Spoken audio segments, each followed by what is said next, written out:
ছাত্ৰ-ছাত্ৰীসকল তোমালোকক মই চেনেললৈ স্বাগতম জনাইছোঁ। আজি তোমালোকৰ বাবে মই লৈ আহিছোঁ BA 4th চেমৰ অসমীয়া লোকসাহিত্য অধ্যয়ন পেপাৰখনৰ কেইটামান ইম্পৰ্টেণ্ট শ্বৰ্ট কুৱেশ্যন এনচাৰ। প্ৰথম প্ৰশ্নটো হৈছে মণি কোঁৱৰৰ গীত, শান্তি বাৰমাহী গীত, বৰফুকনৰ গীত ইত্যাদি কোন শ্ৰেণীৰ লোকগীত? উত্তৰটি হ'ল আখ্যানমূলক বা বেলাড বা মালিতা শ্ৰেণীৰ। পিছৰ প্ৰশ্নটো হৈছে জনগাভৰু গীতৰ নায়ক কোন? উত্তৰটি হ'ল গোপীচন্দ কোঁৱৰ।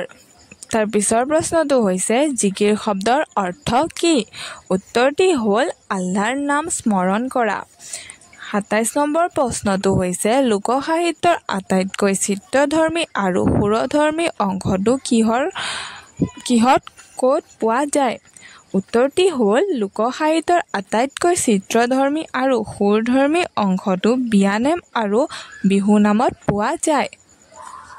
৩০ নম্বৰ প্ৰশ্নটো হৈছে বেলাডসমূহ কিহৰ ওপৰত আধাৰিত হয়? উত্তৰটি হ'ল বেলাডসমূহ বুৰঞ্জীমূলক নাইবা কিংবদন্তিমূলক কাহিনীৰ ওপৰত আধাৰিত নাইবা কাল্পনিক আখ্যানমূলকৰ ওপৰতো আধাৰিত হ'ব পাৰে। ৩১ নম্বৰ প্ৰশ্নটো হৈছে ইউৰোপীয় আৰু অসমীয়া মালিতাৰ মাজত থকা পাৰ্থক্যটোৰ বিষয়ে লিখা। ইউৰোপীয় বেলাড নামটোৰ লগত নৃত্যৰ কথা জড়িত আছিল। ইউৰোপীয় বেলাডক স্বদেশ প্ৰেমৰ দ্বাৰা উজ্জীৱিত। অসমীয়া মালিতাবোৰৰ স্বদেশ প্ৰেমে মূল বিষয় নহয়। মালিতাবোৰত প্ৰধান চৰিত্ৰৰ কৰ্ম আৰু অকৰ্মত আনন্দ আৰু ক্ষোভ প্ৰকাশ কৰি জনসাধাৰণৰ মনোভাৱ ব্যক্ত কৰা হয়। ৩২ নম্বৰ প্ৰশ্নটো হৈছে নাহৰৰ মালিতাবোৰ কোনখন বুৰঞ্জীত লিপিবদ্ধ কৰা হৈছে?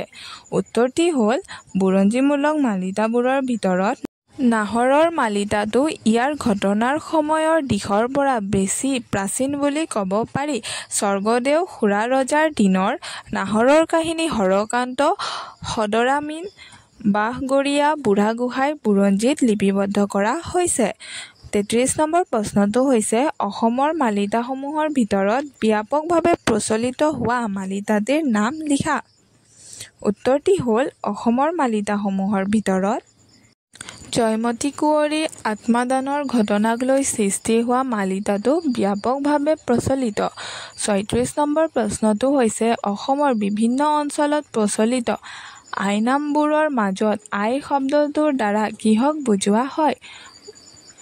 উত্তৰটি হ'ল অসমৰ বিভিন্ন অঞ্চলত প্ৰচলিত আইনামবোৰৰ মাজত আই শব্দৰ দ্বাৰা শীতলা, দুৰ্গা, কামাখ্যা, পাৰ্বতী আদি দেৱীক বুজোৱা হয়। ৩৫ নম্বৰ প্ৰশ্নটো হৈছে নামনি অসমত নামৰ মাজত কেইগৰাকী আইৰ নাম পোৱা যায়? নামসমূহ উল্লেখ কৰা। উত্তৰটি হ'ল নামনি অসমত নামৰ মাজত ১০ বা ১২ গৰাকী আইনাম পোৱা যায়। শীতেলী, তিলেনী, পানীমালা, ৰংমালা, বাহামুৰি, লাফামুৰি, লুটিগুটি, পানীচমুৰি, ধনমাৰি, বাহুৰি আৰু কেতেকী নামেৰে এই আইসকলক বুজোৱা হয়। কেতিয়াবা স্থান বিশেষে দুই এটা নাম বেলেগ বেলেগো পোৱা যায়। ধন্যবাদ।